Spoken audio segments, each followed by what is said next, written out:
반갑습니다. 저는 코스트의 이영근 대표입니다.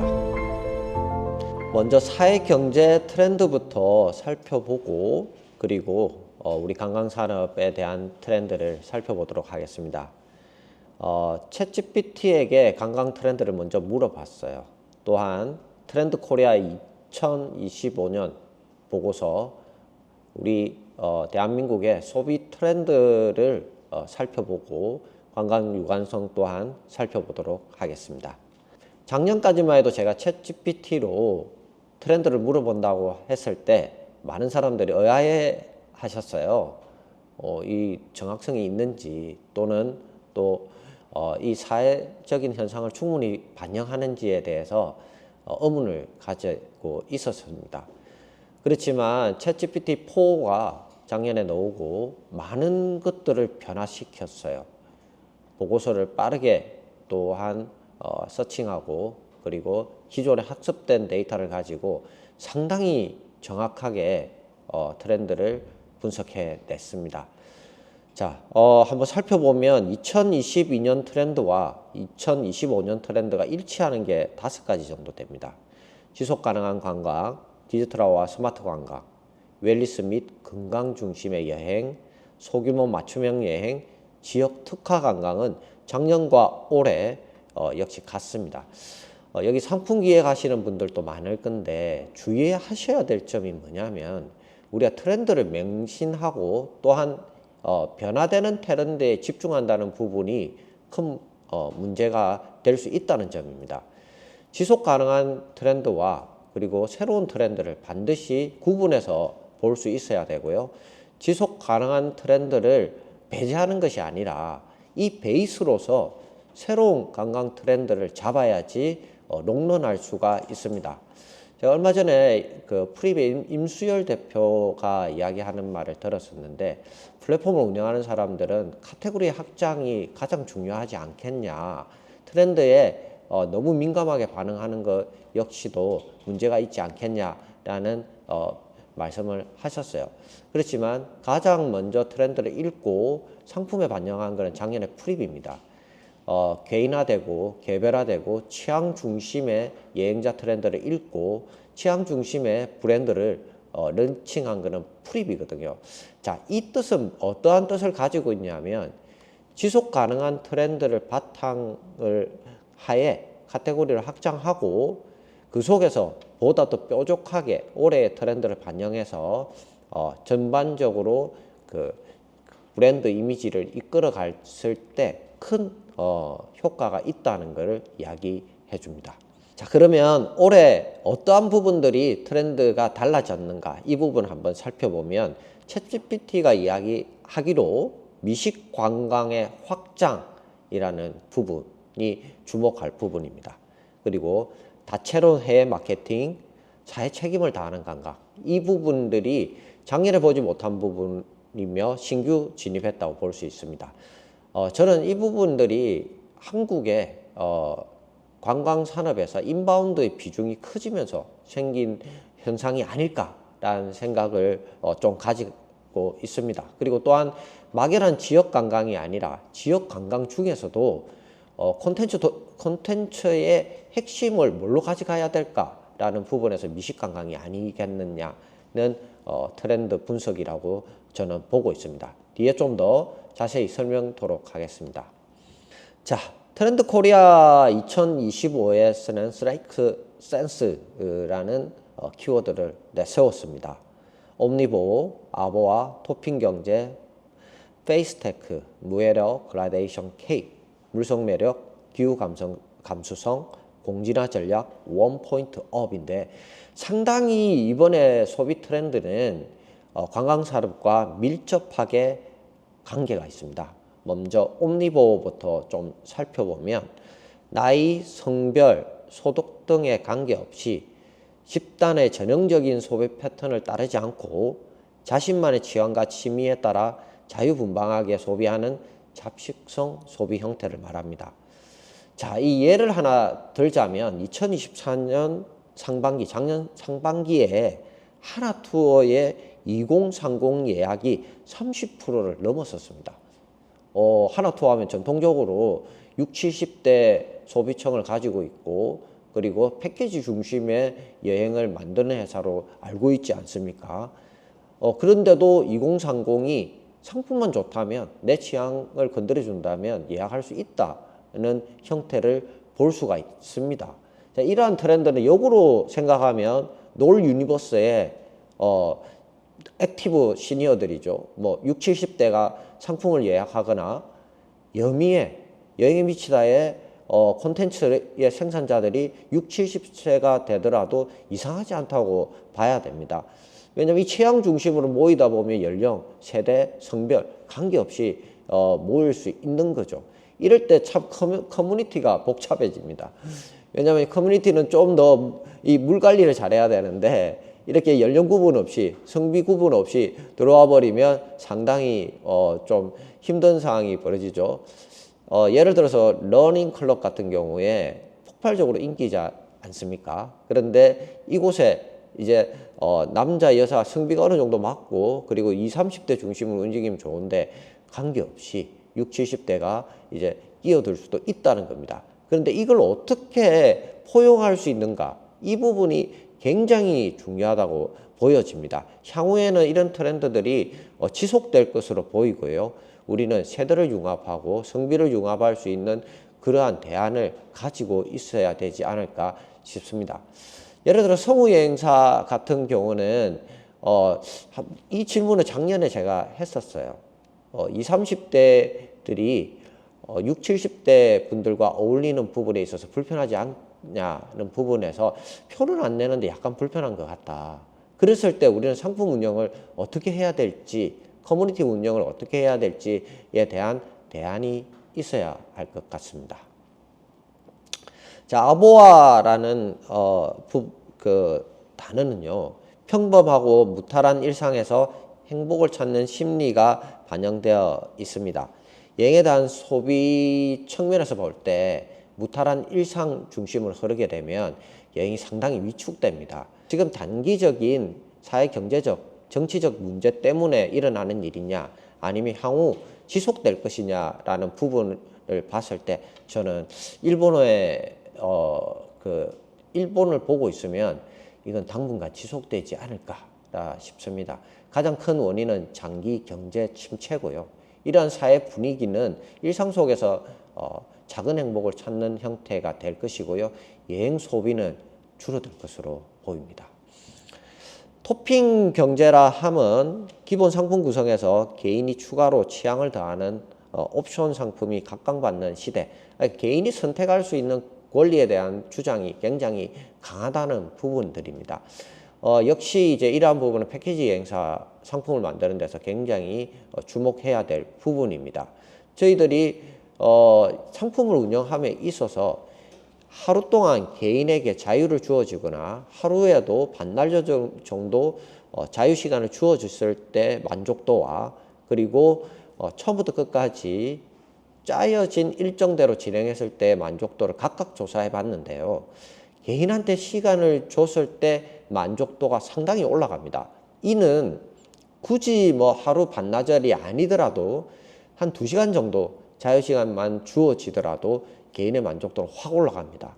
이러한 부분들을 굉장히 주목을 할 필요가 있고요. 여러 가지 상품 구성이나 콘텐츠 구성에 있어서 개인이 선택할 수 있는 부분으로 바꿔줄 필요가 있습니다. 이는 뭐 꼭 패키지 상품만 이야기하는 게 아니라 개별 관광도 마찬가지입니다. 개별 관광에 있어서 마을 해설사 프로그램을 저희가 운영함에 있어서도 마을 해설사가 일방적으로 이야기하는 것보다 질문을 하고 대답을 하는 형태, 그리고 또한 서로가 이제 자신의 의견을 게재할 수 있는 형태를 참가자 의견 게재가 있을 때 훨씬 만족도가 올라간다는 겁니다. 이러한 부분들을 충분히 콘텐츠가 수용할 수 있어야 될 것 같습니다. 자, 무해력이라 하면 무해한 대상으로부터 힐링을 받는 심리를 말합니다. 착한 여행, 사회적 책임을 다하는 여행에 관심을 보일 거고요. 이건 기업 브랜드화 할 필요도 있습니다. 대표적인 게 오뚜기, 풀무원 같은 기업일 수도 있죠. 그 브랜드 이미지는 상당히 오랫동안 지속되고요. 그리고 다른 상품 역시도 기업의 이미지가 그대로 보여집니다. 그렇다면 여행 상품을 운영하든 콘텐츠를 이용하든 또 지자체든 이러한 부분, 사회적 책임을 다한다는 이미지를 심어줄 필요가 있습니다. 그라데이션 K라 함은 뭐 K푸드, K뷰티가 선풍적으로 지금 글로벌 인기를 끌고 있죠. 한국의 문화와 세계의 문화의 융합적 관점에서 생각해 볼 필요가 있습니다. 또한 저희가 외국인들, 국내에 거주하는 외국인들이 10%에 육박하고 있고요. 그리고 또한 불법 체류까지 합치면 10% 이상이 됩니다. 그렇다면 저희들도 다문화 융합적인 측면을 생각하지 않을 수가 없습니다.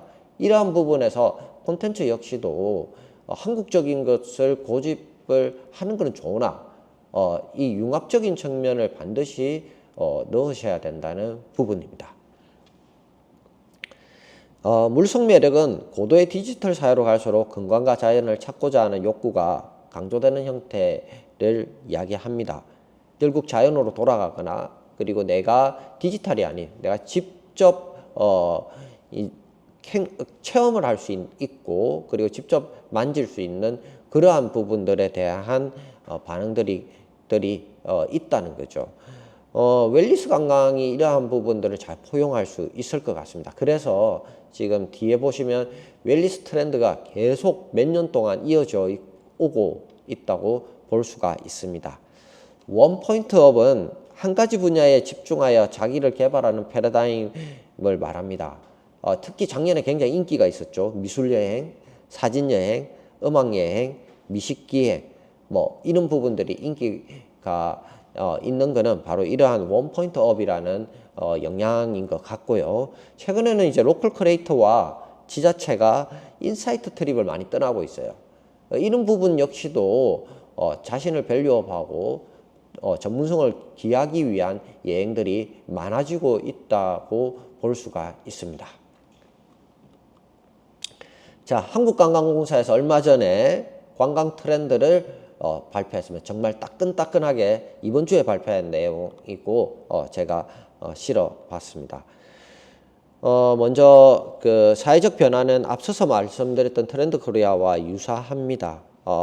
이러한 부분에 있어서 인구 소멸에 대한 부분을 다루고 있고요. 그리고 한류의 성장과 진화라는 부분입니다. 그리고 기술적인 부분은 인공지능과 스마트 기술의 상용화라는 부분, 그리고 경제적인 부분은 경제의 초불확실성, 차별화된 성장, 그리고 AI, 그리고 기후변화에 대한 환경정책 등이 좀 주목할 부분인 것 같습니다. 여기서 저희가 포커스를 좀 둬야 될 것은 지역과 이 웰니스 그리고 장기적인 경제 침체에 대한 부분들을 우리는 어떻게 대응할 것인가, 관광산업은 이 부분을 조금 주의 깊게 봐야 될 부분이 아닌가 싶습니다.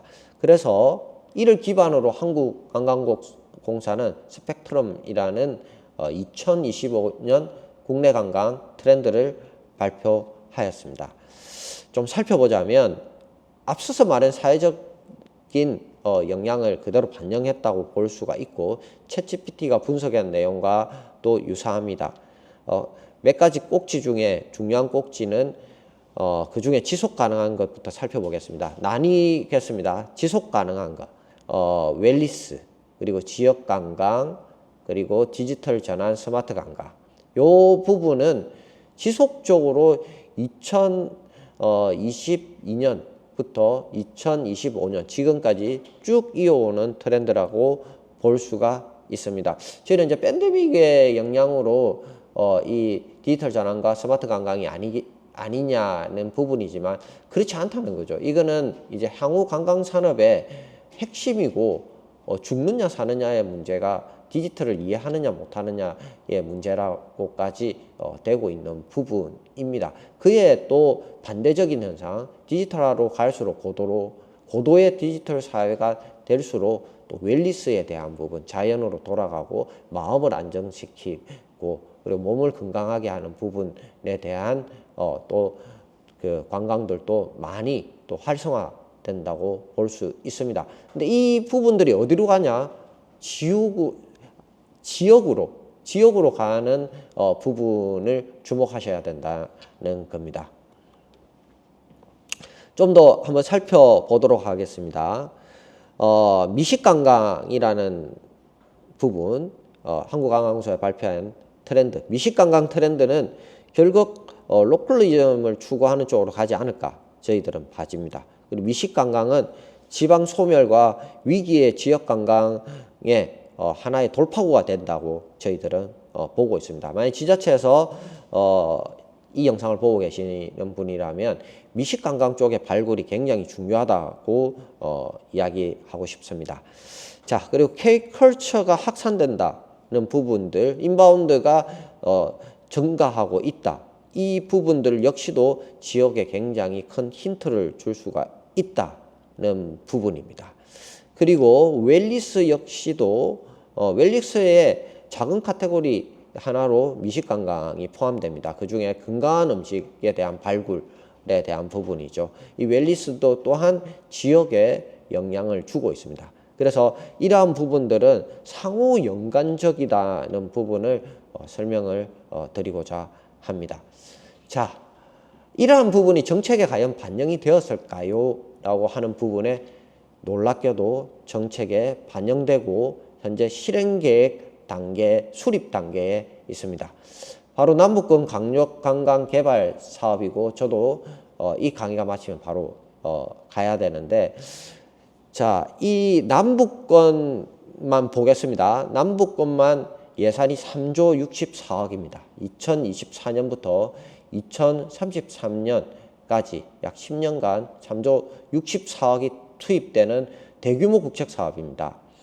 자, 남동 근역은 해양문화 휴양관광지대, 그리고 남중은 한국형 웰니스 관광지대, 남서는 남도 문화예술 관광지대를 구축하고자 하는 그거고요. 올해 실행계획이 수립되면 빠르면 올 하반기 시범 운영이 되고 내년부터 본격적으로 사업비가 투입됩니다. 굉장히 큰 국책 사업이기 때문에 집중하셔야 되고 또한 여기서 사업 기회를 찾을 수가 있고, 저는 개인적으로 이 사업이 제대로 정말 뿌리 내려야지 일본처럼 인바운드 관광 대국이 될 수 있는 길이 열린다고 저는 생각을 하고 있습니다. 세 번째 섹터로 국내 관광 트렌드 중에 이제 야놀자와 하나투어 그리고 국내 관광 트렌드를 비교해보는 시간을 가지도록 하겠습니다. 먼저 야노자 놀 유니버스라는 그룹으로 다시 재탄생했죠. 놀 유니버스에서 이야기하는 2025년 여가 트렌드 중에 제가 집중하는 부분은 세 가지입니다. 먼저 로컬과 여행객의 경계를 허물다라는 부분인데 뒤에 글로벌 트렌드도 이런 부분이 나옵니다. 현지의 일상에 자연스럽게 스며드는 여행이 주목받고 있으며 커뮤니티 중심의 숙소 예약이 증가하고 있다는 부분입니다. 바로 이러한 부분에 있어서 지금 지역의 마을 호텔 사업들을 전개를 하고 계시는데요. 이러한 마을 호텔의 핵심은 뭐냐면 커뮤니티 중심이 되어야 되고요. 이러한 각각의 숙소들이 갖고 있는 개성들이 콘텐츠화 되어야지 지역에 녹아날 수 있고 소비자를 부를 수가 있다는 부분입니다. 그리고 나만의 취향이 담긴 여가를 즐기다라는 부분입니다. 개인의 취향에 맞춘 여가 활동이 확산되고 있으며 취미 특화 상품과 공연 예매가 늘고 있다. 미술 여행이 그러하고요. 그리고 러닝 클럽이 그렇고 러닝 크루라고 이야기하죠. 그리고 또한 이제 해외로 액티비티 투어를 떠나는 게 이러한 성향입니다. 해외로 요즘 뭐 마라톤에 참여한다. 전혀 이상한 거 아니죠.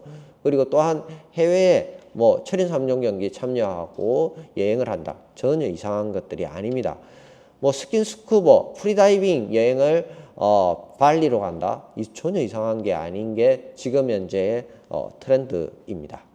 그리고 각자의 방식으로 힐링하다라는 부분은 특급 호텔, 캠핑, 그램핑 등 다양한 힐링 공간의 선택지가 늘어나고 있다는 겁니다. 이게 바로 이제 개인화되는 부분들이죠. 그러다 보면 참 여행사들이 임수혜 대표가 한 말이 맞아요. 우리 여가 산업은 카테고리를 확장할 수밖에 없다. 왜냐하면 계속 갈수록 다양해지고 개인이 취향이 존중받아야 되는 형태다 보니 카테고리를 늘어날 수밖에 없고 그 중에서도 뾰족한 것들을 만들어내야 하니 참 관광산업이 힘들다는 이야기를 하는데 정말 사실입니다. 그렇기 때문에 이런 트렌드 변화에 기울이고 눈여겨봐야 될 부분입니다. 자, 이 편리한 방법으로 부담 없이 여행을 떠난다는 부분, 이 부분들이 또한 이야기가 됐고요. 각자의 방식에 있어서. 그래서 세계 곳곳을 탐험한다. 우리가 가지 않았던 곳, 그리고 우리가 미처 알지 못했던 곳들을 많은 여행 크리에이터들이 찾고 발굴하고 그리고 정보를 노출시키고 있다는 점이 트렌드의 특징이라고 볼 수가 있습니다. 자, 하나투어는 이제 내세웠던 것 중에 제가 눈여겨보는 꼭지는 두 가지입니다. 먼저 그 동질감 여행, 네트워크 트래블이라는 부분인데 비슷한 가치관을 공유하는 사람들과의 여행 선호, 디지털 네이티브 시대는 온라인에서 만난 친구와 여행에 떠나는 경향이 증가하고 있다는 부분입니다. 맞습니다. 이건 현상입니다. 근데 이 현상이 과연 업종에 얼마만큼 수익화를 시킬 수 있는가 부분은 좀 더 지켜봐야 될 부분입니다. 실질적으로 우리가 여행에 미치다 해서 여행 상품을 만들어서 런칭을 한다 했을 때 그 여행에 미치다를 평소에 생각하고 브랜드 이미지를 생각했던 사람들에게 큰 오히려 역부작용을 줄 수도 있습니다. 순수한 커뮤니티의 순수성을 해친다고 생각할 수도 있거든요. 또 한편으로 비슷한 가치관을 공유하는 사람들끼리 모여서 여행을 가고 싶어 하는 욕구도 또 충족시켜 줘야 돼요. 그렇다면 이거를 계속 노력 봉사하면서 할 수 있는 건 아니지 않습니까? 그러면 여기서 어떻게 수익 모델을 발굴하고 그 포인트를 맞추느냐? 여행자도 동의할 수 있고 그리고 커뮤니티의 기능도 가지면서 수익 사업화하는 부분들을 굉장히 고민해 볼 필요가 있습니다. 그리고 또한 내 마음대로 내가 디자인한다. 디자인 마이 트립이라는 부분인데 여행자는 더 이상 일반적인 패키지 여행보다는 자신만의 맞춤형 여행을 원하고 항공편, 호텔 등을 자유롭게 선택하고 조합하는 여행을 선호한다라는 부분입니다. 그래서 이런 부분들을 이제 자유여행 형태를 하나투어는 대폭 강화하고 그리고 패키지 여행 또한 각각의 취향이 존중되어 있는 20, 30대 중심의 패키지 여행도 많이 만들어냄으로 인해서 2030 예약자들이 30%가 넘어서게 된 계기가 됩니다. 자, 그래서 제가 한번 한국관광공사의 관광 트렌드 그리고 지속되어 왔던 관광 트렌드 그리고 올해의 관광 트렌드 산업계에서 말하는 하나투어, 야놀자에서 말하는 트렌드를 다 정리를 한번 해봤어요. 그 중에서도 이 세 가지는 계속 중복이 된다는 부분인데 로컬 투어리즘, 인구 소멸, 경제 침체 등 사회경제적 환경과 새로운 여행을 추구하는 여행의 본질 때문에 지역 관광은 지속적으로 발전할 것이다 라는 거죠. 경제가 어려워질수록 지역으로 향하는 여행이 많아집니다. 아웃바운드 여행은 줄어들어요. 일본 같은 경우는 아웃바운드 여행보다 국내 여행을 더 선호합니다. 그리고 또한 이제 여행의 본질의 오리지널리티가 지방에 많습니다. 그렇기 때문에 그러한 새로운 여행의 본질을 찾으려 하는 욕구 때문에 지역관광은 지속적으로 발전될 것으로 보입니다. 그리고 스마트 투어리즘, 편리한 환경을 찾는 소비자들로 인해서 관광산업은 대응해야 됩니다. 그래서 디지털 전환은 선택이 아닌 필수입니다. 그리고 디자인 마이 트립, 개별화, 개인화 영향으로 개인의 취향에 맞춘 여행이 증가하고 있는 부분을 우리는 주목할 필요가 있습니다. 자, 글로벌 관광 트렌드를 한번 살펴보도록 하겠습니다. 네 번째입니다. 자, 그럼 국내와 글로벌 해외는 어떠한 것들이 다르고 어떠한 것들이 같은가 한번 비교해 볼까요? 먼저 레저 액티비티 여행의 증가입니다. 무려 전 세계 여행객들의 70%가 여행 시 활동적인 거를 선호한다는 겁니다. 역시 레저 액티비티의 인기는 식지 않습니다. 그래서 이러한 부분들을 저희가 글로벌 상품화 시키는 부분이 중요한데, 국내에는 레저 액티비티가 세계 글로벌 액티비티 숫자 그리고 양질의 부분에서 확연히 뒤떨어집니다. 이런 부분들이 사실 경쟁력이거든요. 우리 레저 액티비티에 대한 경쟁력이 있느냐, 상품 경쟁력이 다른 나라에 비해 없습니다.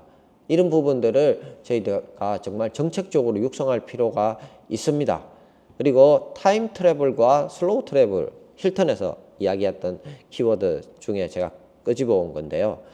58%의 여행객은 자녀와 함께 어린 시절 여행지를 재방문한다. 그리고 25%는 현지인처럼 오랜 시간 여행지에 몰입하고 하는 슬로우 트래블을 계획하고 있다. 맞습니다. 최근에 저희 직원도 그렇고 저희 지인들이 발리 우붓에 많이 갑니다. 근데 보통 체류 시간이 최소 일주일이에요.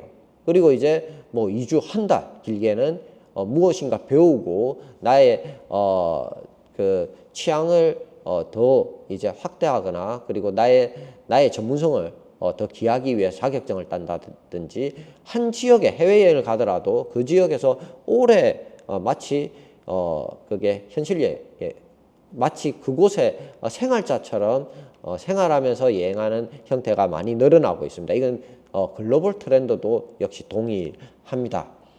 자, 그리고 하이테크 여행과 디지털 디톡스 여행의 만남인데, 하이테크 여행의 그 편리함은 추구하되 자연 속에서, 그리고 보다 더 물질을 직접 접할 수 있는 형태로 여행들이 가고 있는 부분과, 그리고 또한 그 속에서 여행 속에서는 디지털 좀 멀리 하고 싶다는 부분들이 반영이 된다는 겁니다. 이런 거죠. 휴대폰 없이 TV 없는 곳에 가서 숙박시설을 이용하더라도 숙박 체크인은 온라인으로, 그리고 편리하게 하고 싶다. 그리고 예약도 편리하게 하고 싶다. 간소하게 하고 싶다. 이러한 욕구를 말합니다. 그리고 미식 여행과 템포 음주라는 부분인데, 이 재밌습니다. 미식 여행 중에서도 건강한 미식 여행을 추구한다는 거죠. 옛날처럼 막 먹고 마시고 뷔페에서 배 터지도록 먹는 이런 미식 여행이 아니라, 정말 건강한 음식을 지역에서 찾아가고, 그리고 여행 기간 동안 술을 마시지 않는 이런 건강한 형태, 웰니스 형태죠. 웰니스 건강 형태가 굉장히 그 트렌드로 정착이 된다는 부분입니다. 이 힐튼에 대한 보고서인데요. 상당히 한국과 비슷한 점도 있고요. 조금 한국보다 앞서가는 부분도 분명히 있습니다. 그러니까 대중적인 면에서 보면 앞서가고요. 그리고 한국의 좀 트렌드 섹터들에게는 또한 익숙한 부분입니다. 그렇습니다. 대한민국 관광 여행자들을 봤을 때 상당히 글로벌 여행자들이 수가 증가하고 있습니다. 글로벌 트렌드와 유사하게끔 그 여행 패턴을 가지고 있는 사람이 증가하고 있고, 그렇지만 그 수가 대다수의 여행객들은 아니다는 점은 분명히 구분해서 생각할 필요가 있을 것으로 보입니다. 호텔스닷컴의 몇 가지 주목할 점은 올 인클루시브 여행, 옴니버와 비슷하죠. 이제 Z세대 여행객 중에 3분의 1이 긍정적으로 생각해요. 올 인클루시브 다 포함되어 있는 여행을 긍정적으로 보고 있다는 게 상당히 의외입니다. 이러한 부분은 하나투어의 예약률이 높아지는 것도 많습니다. 취향만 잘 고려하고, 그리고 2030 세대별로 모이게만 한다면 패키지 여행도 나쁘지 않다는 생각을 하고 있다는 거죠. 그리고 호텔 미식 투어, 미식 관광, 그리고 스크린 투어리즘이죠. 뭐 OTT나 이제 영화, 그리고 드라마 속에 본 곳을 찾아가는 여행, 그리고 SNS에서 여행을 소비하는 형태를 호텔스닷컴은 이야기를 합니다. 자, 스카이스캐너도 한번 살펴보겠습니다. 카우보이코라는 용어죠. 약간 생소할 수 있는데, 승마, 트레킹, 캠프파이어, 뭐 목장 여행 이렇듯 좀 이색 문화를 현지인처럼 즐기고 싶어하는 여행이 크게 트렌드화되고 있다는 부분, 주목할 필요가 있다는 부분입니다. 역시 이런 부분들은 특색 있는 여행을 다양하게 구색을 갖춰가는 부분 역시 중요할 것으로 보입니다. 그리고 천체 여행, 한국인 여행객 36%가 별빛이 쏟아지는 밤하늘 아래서 잠을 자는 경험을 하고 싶다. 그래서 몽골 여행이 그토록 작년에 인기를 끌었던 부분이고요. 스위스 여행이 인기가 좋은 이유이기도 합니다. 웰니스 투어는 한국인 여행자 10명 중 6명이 건강과 웰빙에 대해서 관심이 전보다 높아졌다고 이야기하고요. 요즘 유튜브 콘텐츠도 이런 쪽으로 많이 가고 있습니다. 아트벤처는 한국인 여행객 36%가 휴가지에서 몰입형 예술을 경험할 계획을 가지고 있으며 18세에서 24세 응답자 중에 48%가 이러한 부분, 18세에서 24세 사이 응답자에서는 그 비중이 48%로 높아지고 있다는 거죠. 현실과 가상을 넘나들고 또한 실감 콘텐츠에 대한 부분을 거부감 없이 받아들이는 게 이러한 세대들이 늘어나고 있다고 볼 수가 있습니다. 자, 그러면 지속적인 관광 트렌드를 앞서서 설명을 드렸는데 보다 더 좀 심층적으로 한번 설명을 해 보도록 하겠습니다. 웰니스 관광은 건강한 삶, 휴식, 의미 추구, 충실한 체험, 질병과 예방 관리 형태로 간다는 겁니다. 기존에 여행 가면 먹는 거야 하면서 가식하고 그리고 가기 전에 스트레스 받고 뭐 챙기기 위해서, 근데 요즘 굉장히 간소하게 여행 가지 않습니까? 현지에서도 직접 예약도 많이 하고, 그리고 가음이나 여행 갔을 때 잠 안 자고 이런 것보다는 현재 생활하는 것과 같은 컨디션을 유지하고 보다 더 건강한 음식들을 찾고, 또한 여행지에서도 운동을 하고 싶어 하는 성향이 커진다고 볼 수가 있습니다. 이러한 형태는 스파 레스토랑이나 이제 건강식 레스토랑, 유기농 레스토랑을 찾는 형태가 글로벌 트렌드로 되고 있고요. 그리고 인도의 수련원을 가거나 수련장이 있는 곳에서 원포인트 업하고도 비슷하죠. 나의 내면을 단련시키거나 또 건강을 또 체험하고 오는 이러한 여행이 점차적으로 늘어날 것으로 보입니다. 여기서 저희가 작년에 웰니스 관광, 한국관광공사 웰니스 관광 교육을 하면서 조사를 했던 게 있는데 재미난 포인트가 있어서 한번 가져와 봤습니다. 한국 사람들은 일상생활에서 최우선순위를 무엇을 두는가라는 부분인데, 미국의 소비자들은 82%가 웰니스라고 대답해서 건강과 행복이 내 인생에서 가장 중요하다 이야기했는데, 한국은 60%로 낮습니다. 건강한 행복보다 뭐가 더 중요한데 라고 했을 때 가족이라는 부분, 이건 한국만의 특징입니다. 그리고 돈, 그리고 일, 아이디어의 실현이라는 부분이 한국은 중요하게 생각을 한다는 부분입니다. 이거는 해외하고 한국하고 다른 부분입니다. 한국은 가족과 그리고 돈, 그리고 일, 아이디어가 현재 중요하다고 이야기를 하고 있는 부분들입니다. 이러한 부분들을 잘 웰니스에 믹싱할 필요가 있는 것 같습니다. 스마트 관광에 대한 부분이 올해 스마트 관광 도시가 변화됩니다. 어떻게 변화되냐?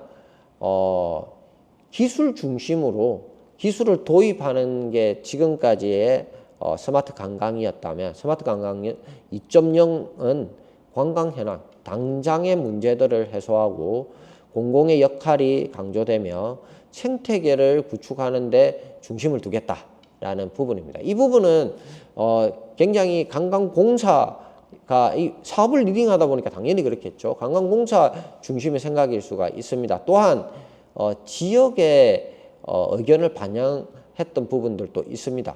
결국 뭐냐면 생태계를 구축하고 그 생태계 구성원들이 현안 그 지역의 문제를 기술로서 또는 서비스로서 해결해 주는 부분에 포인트를 두겠다는 겁니다. 상당히 이상적인 방식이라고 할 수 있습니다. 예를 들어서 스마트 대형 축제 때 주차 문제를 해결하겠다. 그 다음에 공간 정보 구축하는 솔루션을 도입해서 스마트 지도를 편의를 주겠다. 그다음 결제에 대한 부분, 그리고 안전에 대한 부분, 그리고 축제를 활용한 키오스크에 대한 부분, 편의성을 제공하는 부분이죠. 이런 부분들을 예를 들 수가 있습니다. 자, 이렇게 집중되게 축제라는 이야기가 나오는 이유는 사람이 많이 몰리고 그 몰린 사람들에게서 어떠한 편의 서비스를 제공해 주겠냐는 관점인 것 같습니다. 여기서 상당히 좀 아쉬운 거는 모빌리티에 대한 부분이 언급이 없죠. 지역에서 가장 문제시되는 것이 모빌리티인데 그게 대한 부분이 없습니다. 근데 사실 이러한 부분들은 기술에 대한 맹목적인 부분이 스마트 관광 1.0이었고 그 당시에 굉장히 빅테크에 대한 부분이 기대가 컸습니다. 근데 그 빅테크가 정말 필요한 부분을 해결했냐고 했을 때 그렇지 않다고 판단을 했기 때문에 어떻게 보면 빅테크보다는 스몰 테크, 작은 기술들이 지역에 편리를 주는 부분에 대해서 2.0은 더 포커스를 뒀다고 볼 수가 있습니다. 자, 이렇게 발표를 했죠. 축제 이벤트 관광 현상, 로컬 관광 명소, 그리고 기후 위기의 관광 현장들을 작은 서비스 기술력을 가지고 있는 기업들이 투입돼서 바로 해결하는 부분을 중점적으로 하겠다는 부분입니다. 근데 사실 이게 맞을까요? 이게 맞을까요? 라는 부분에서 이번 CES에서 도요타 그룹이 발표한 부분은 조금 도요타 아키오 회장. And for bringing so many cameras. I feel like Taylor Swift. 아키오 회장은 도요타가 후지산 기슭에 건설 중인 우분시티 1단계 공사 상황을 직접 발표했습니다. 우분시티는 직물처럼 촘촘하게 짜여진 도시라는 뜻으로 인공지능과 자율주행, 로봇 등 첨단 기술이 집적된 도시입니다. 도요타가 공개한 영상을 보면 드론은 가족들의 안전한 귀가를 확인하고 인공지능이 탑재된 반려로봇이 고령자와 함께 산책을 즐깁니다. 로봇이 빨래를 개주기도 합니다. 미국 드론 회사인 조비의 에어택시가 도쿄와 우분시티를 오가며 대중교통 역할을 합니다. 인공지능이 결합된 로봇과 사람이 함께 사는 미래 도시인 셈인데 도요타는 올가을부터 도요타와 계열사 직원 100명이 우선 우분시티에 입주한다고 밝혔습니다. 저는 스마트 관광 사업의 본질을 좀 더 편리하고 흥미로운 관광을 이끌어내는 데 있다고 생각을 하고 지역 고유의 역사와 문화 자연을 잘 활용해야 된다 생각하며 지속적인 관광객 유입을 위한 솔루션이 제공되어야 된다 생각합니다.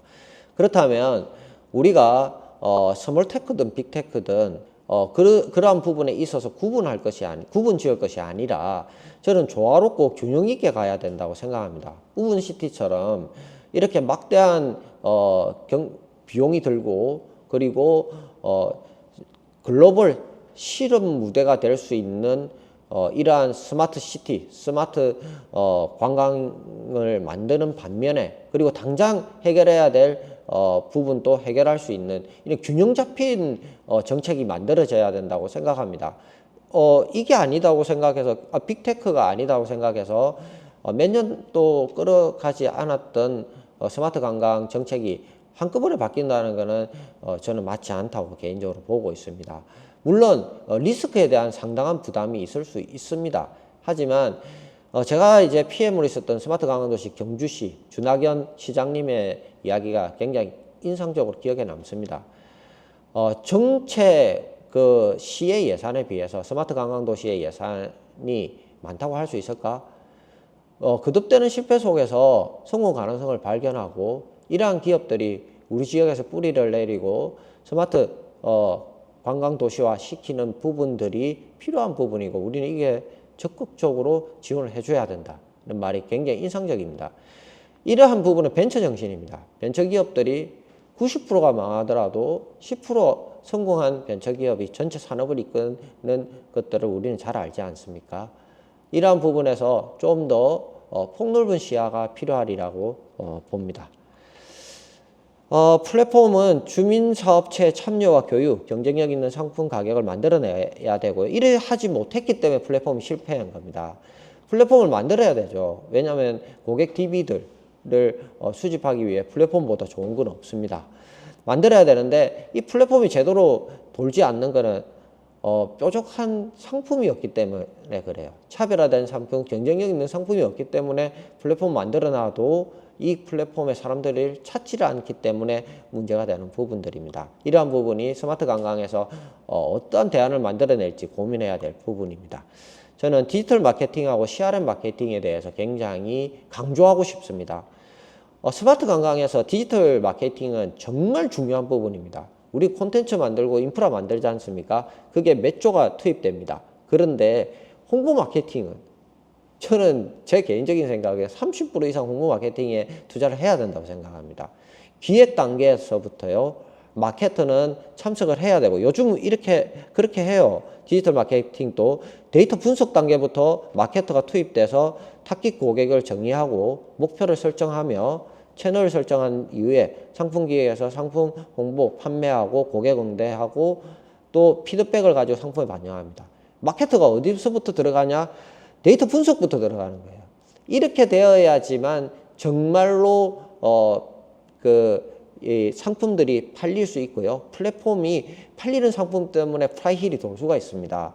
이러한 부분은 정말 중요하고 이러한 부분이 스마트 관광 도시에 반드시 중요한 부분의 역할을 차지해야 되고요. 저는 이러한 부분을 담당할 사람들이 이 DMO, 중간 조직이라 생각합니다. 특히 재단의 역할에서 마케팅적인 역할이 상당히 중요할 것으로 보이고요. 전문 마케팅 기업들과의 코업이 필요할 것으로 보입니다. 다음은 저희가 AI를 활용했던 사례들입니다. 저희가 독일 마을 인테리어를 챗GPT를 통해서 다양하게 제공해 줬고요. 상당히 반응이 좋았습니다. 이렇게 챗GPT를 저희들은 활용을 하고 있고요. 그리고 또한 입찰에도 활용을 하고 있습니다. 입찰 제안서를 만들 때 저희들은 챗GPT로 검색을 해서 데이터들을 수집하고 이렇게 날카롭게 연구원들이 제안을 합니다. 또한 전화 긁는 것조차도 회사에서 이제 매뉴얼화 시키는 거죠. 챗GPT를 활용해서 이제 나선진 선임의 발표 내용을 보게 되면 전화를 어떻게 하면 많은 사람 몇백 명, 몇천 명한테 동시에 할 수 있을까? 이 부분도 저희가 챗GPT로 다 소스를 얻고요. 스마트 관광은 이렇게 여러 분야에 침투해 있고요. 그리고 그 부분에 있어서 저희들은 필수적으로 대응해야 될 부분이 아닐까라는 생각을 하고 있습니다. 자, 지역관광에 대한 부분에서 DMO 관광둘의 테마여행 10선이 한국관광공사가 주도적으로 해왔습니다. 먼저 보면 2013년도 관광둘의 PD들은 주민 중심의 관광사업자를 육성을 하는 게 중요하다고 해서 만들어진 거였고요. 테마여행 10선은 보다 더 이제 2016년도부터 문체부 주도하에 지자체의 역할이 중요하다고 해서 또 만들어졌던 부분들입니다. 약간 계획적으로 만들어지는 형태를 테마여행 10선이라 볼 수 있습니다. 자, 그런데 이제 DMO라는 부분 2000년도 초반부터 이야기되게 시작해서 지금의 가장 완성적인 형태라는 부분인데, 자, 지역관광에서 가장 중요한 게 무엇일까라는 부분에서 바로 거버넌스, 그리고 거버넌스 중에서도 중간 조직이 중요하다는 거죠. 자, 방향성을 가지고 가는 게 중요합니다. 자, 마케팅이 중요하다. 지금까지 놓았던 트렌드를 반영해야 된다. 이런 부분들 방향성이 중요한데 이 방향성을 누가 잡아갈 것인가? 거버넌스에서 그 방향성을 잡는 역할이 있어야 되고요. 그리고 그 거버넌스에서 사업을 하는 주체들이 참여를 해야 되죠. 그리고 적극적으로 의견을 게시해 줘야 되고요. 그러한 의견들과 그리고 방향을 이끄는 사람들, 그리고 외부의 사업자들이 같이 어우러질 때 지역관광은 진정 발전할 수 있다고 생각합니다. 그래서 이 거버넌스가 굉장히 중요하다는 부분을 강조하고 싶습니다. 이런 부분에 있어서 정말 잘하는 두 중간 조직인데요. 남해관광문화재단과 홍성 DMO입니다. 남해관광문화재단의 특징은 빠르고 그리고 전문화되어 있다는 겁니다. 각각 팀장 중심으로 굉장히 빠르게 일을 추진하고요. 그리고 전문성이 돋보입니다. 그리고 홍성 DMO 같은 경우는 10년 이상 거버넌스가 지속되어 왔고요. 이 거버넌스를 이끄는 사람은 홍성군의 전문직 공무원인데 이 공무원은 10년 동안 같은 보직입니다. 그러면서 역렬성을 가지고 있고요. 이 지속적인 거버넌스가 가지고 있는 힘 때문에 공성 DMO가 그렇게 주목받고 있는 부분들입니다.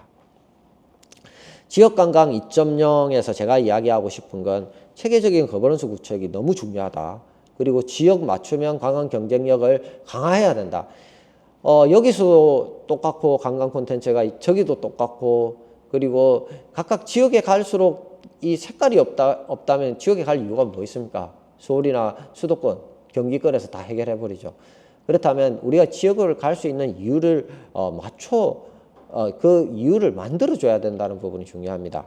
그리고 지속 가능한 관광 생태계 조성을 위해서 기업들, 전문가들의 협업이 굉장히 중요하고요. 각각의 경쟁력을 구축하는 게 중요합니다. 그리고 지역 경제 및 주민소득 정대를 위해서 바로 이 세 가지가 굉장히 각각의 축을 가지고 돌아가야지만 가능하다는 부분 설명을 드리겠습니다. 자, 정리 한번 하겠습니다. 그래서 코스트의 관광 트렌드는 뭔데 정리해 보면 저희들은 첫 번째 지역관광은 그렇게 갈 수밖에 없다. 왜?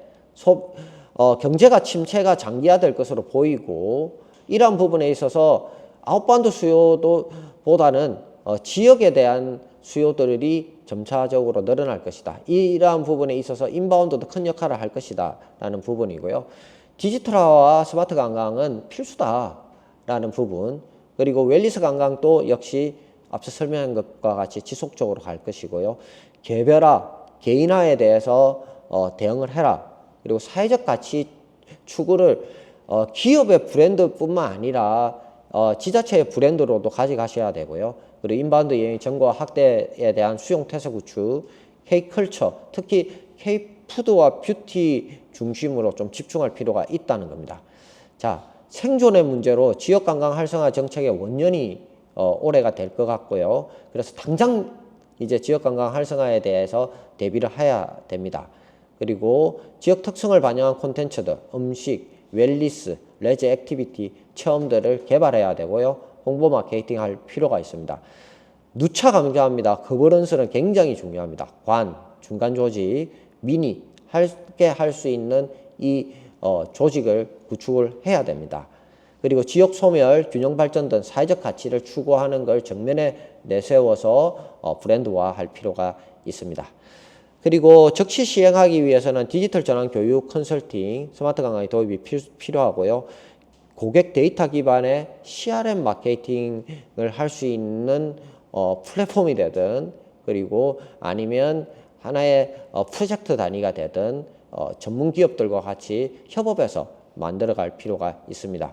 그리고 지속적인 투자, 웰니스, 인바운드, 사회적 문제에 대한 해결인 거죠. 바로 우리 지속되어 오고 있는 부분입니다. 그리고 당장 이거는 큰 효과를 가져오지 않습니다. 그렇지만 사회적 분위기가 1위로 가고 있는 거고 앞으로 지속됩니다. 그렇다면 웰니스 상품 콘텐츠들을 만들어내야 되고요. 인바운드에 대한 마케팅을 어떻게 할 것인데, 그 많은 나라 국가들의 마케팅을 어떻게 할 것인데, 그럼 전문 조직하고 손잡고 그리고 우리 조직이 전문화될 수 있도록 구축을 할 필요가 있습니다.